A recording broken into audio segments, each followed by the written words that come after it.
In 1989, the Doctor finally said goodbye to our world after a stunning 26 years of broadcast. A run so long that 2 of the 7 actors who played the title character had sadly passed on, while it was still exciting audiences across the UK and around the world. But eventually the final curtain was drawn with the completion of Sylvester McCoy's 3rd season. The management of the BBC at the time had shifted away from science fiction, despite the rich and important history of it in Britain in general, and especially at the BBC. The Quatermass experiment, for instance, being the first fictional television phenomenon in Britain, building on the coronation of the Queen weeks earlier, had shown the dramatic possibilities to the audience and to the growing television network. And yet the current management held science fiction in derision, and after a failed attempt to get it cancelled the first time, finally managed to swing the axe and end the show permanently. At least as far as its current incarnation was concerned. But one thing anyone who knows the Doctor can say: incarnations come and go, and endings are often a chance for renewal. Doctor Who would soon enjoy continued life in novel form with original stories too large for the budget of the time. Virgin Publishing produced ongoing tales, first of the Doctor and Ace, before introducing Bernice Summerfield, and then soon even more companions. The Cartmel plan, an attempt to reintroduce mystery into the show around the central figure, would play out in this form now, discussing the origin of the Doctor himself and his role in Time Lord history.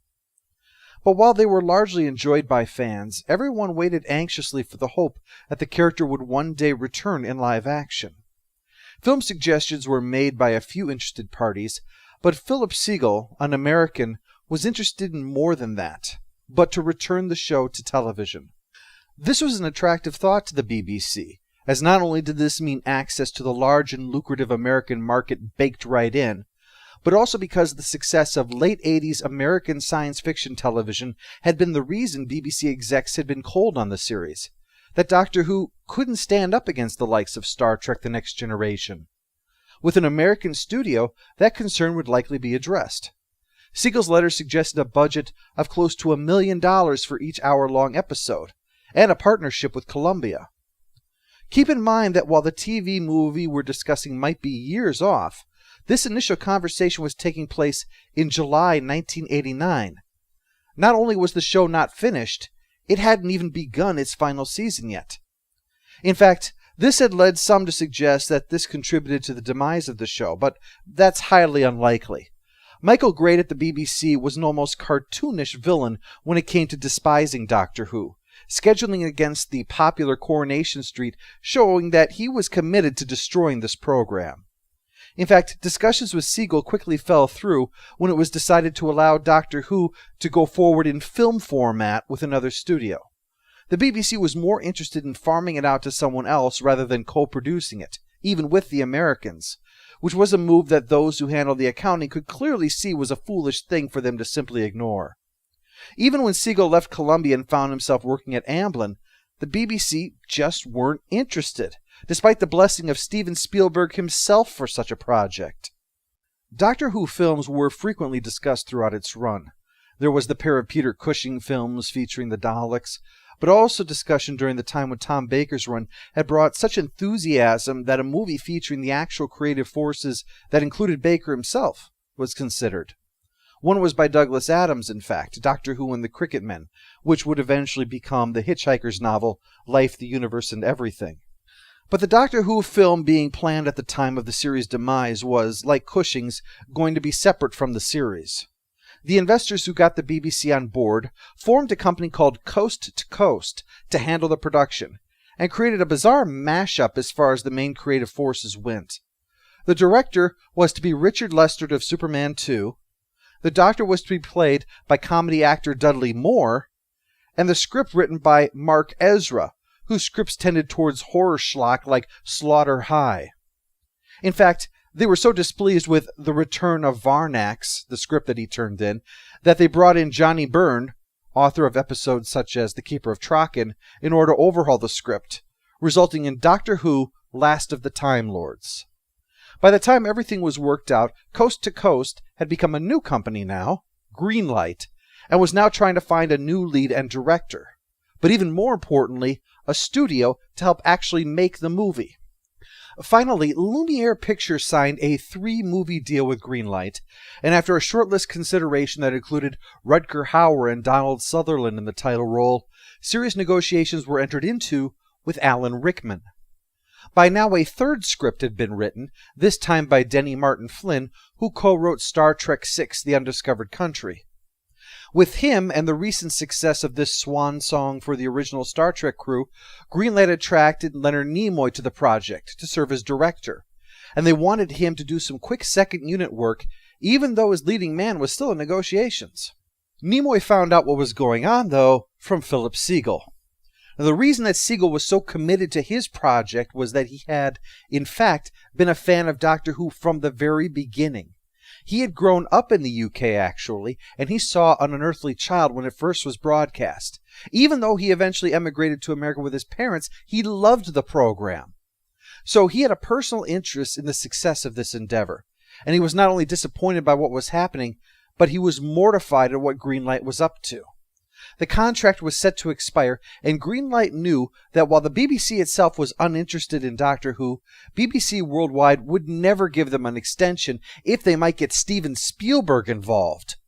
The second unit stuff was to ensure that the rights would remain with Greenlight because they could then say that they'd begun serious work on the project and meet all the legal requirements. Now, this is hardly unprecedented. Fans of comic book films can tell you about the Roger Corman film The Fantastic Four, created for no other reason than for them to be able to hold on to the film rights of the property, and they never intended for that film to ever be seen by any member of the public. It was created purely to satisfy the contract. So when Segal contacted Nimoy and explained that this was what was happening in this case, Nimoy pulled out.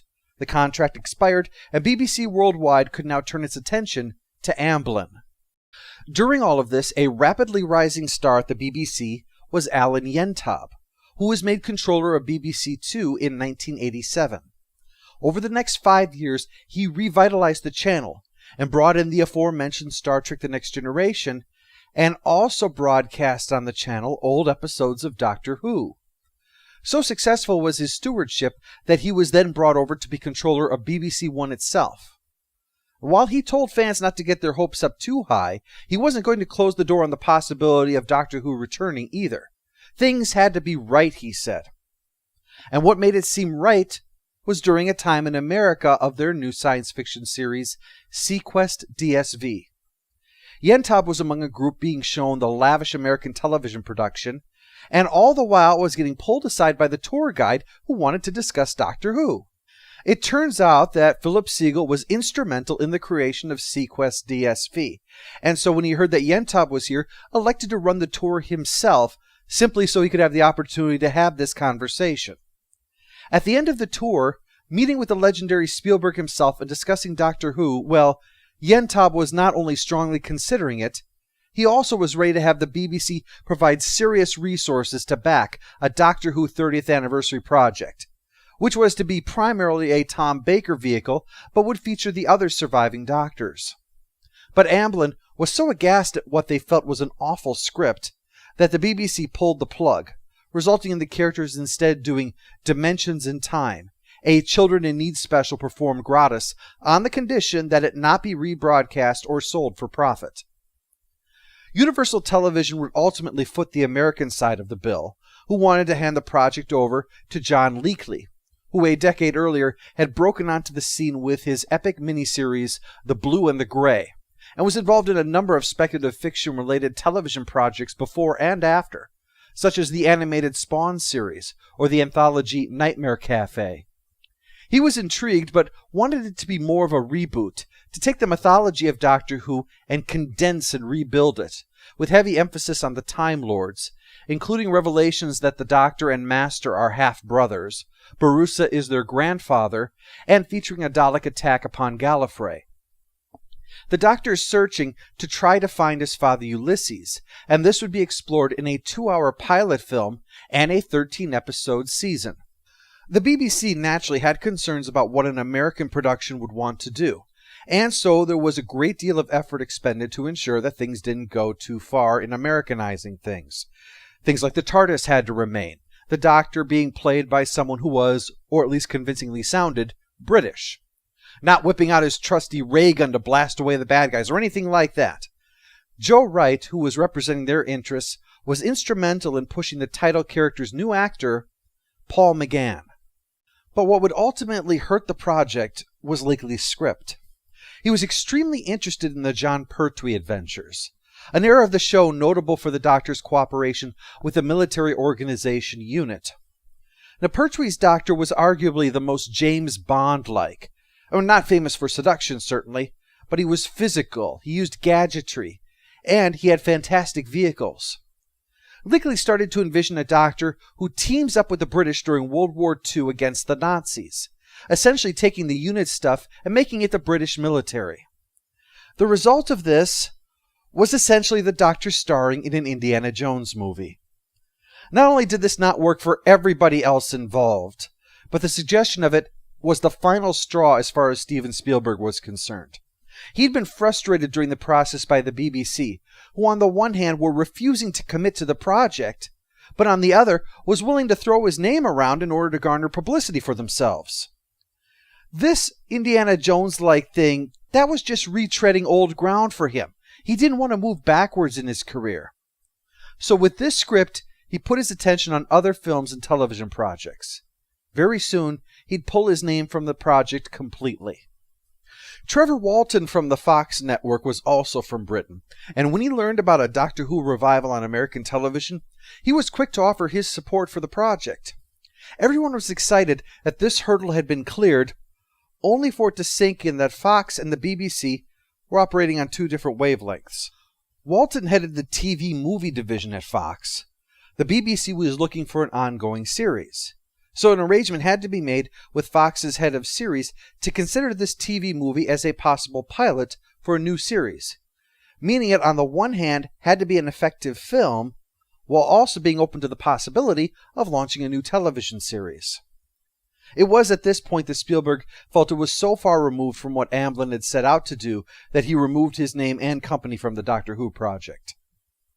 After a second failed script, this time written by Robert De Laurentiis, Matthew Jacobs was brought on board as a compromise. He had written for the BBC, but he had also written in America on the Young Indiana Jones Chronicles, so he was considered as someone who could please all parties.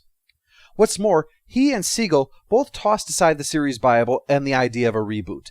Not only would this be part of the series, but they wanted to show Sylvester McCoy becoming Paul McGann on screen to definitively show this transition and say, yes, we're part of the long, beautiful legacy of the great BBC series Doctor Who. The BBC was naturally delighted, yes? No. Despite how the show had redeveloped in its final 2 years, McCoy's Doctor had originally launched as a spoon-playing, metaphor-muddling buffoon. And that was what the BBC pictured when they thought of Sylvester McCoy. Him as a failure, not the beloved chess master that the Doctor Who community saw him as. This disagreement over McCoy's involvement in the project wasn't the only point of contention, and it was quickly one of the worst creative environments that you could have asked for. First, you had Philip Siegel, who saw this as a fulfillment of half a decade of struggling, so he wanted this film to be perfect. You had Universal Television, who had been brought in by the involvement of Spielberg, who was now gone, and thus they were nervous about this whole thing. Then you had Fox, which had two different departments with their own specific concerns. And you had the BBC, with both its television division and BBC Worldwide, who also had their own concerns, all of whom were giving instructions to Jacobs on what to have in the story and frequently contradicting one another. While Paul McGann was a person of note in the UK, he was at most recognizable to Americans for his small role in the extremely popular Disney Three Musketeers movie, perhaps explaining their insistence on why he played the role in a wig. But that was hardly enough to satisfy the American studios, who worried that not getting a lead who was famous in the States was going to doom this project, and so they insisted that the Master, the chosen villain for the movie, be played by an American. However, without the involvement of Amblin and the concerns from all the various parties involved, financial commitments to the project were slowly being scaled back. So, finally, Eric Roberts was the one who was cast.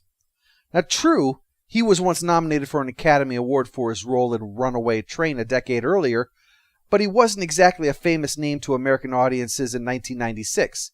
save as, oh, that guy who's the brother of Julia Roberts.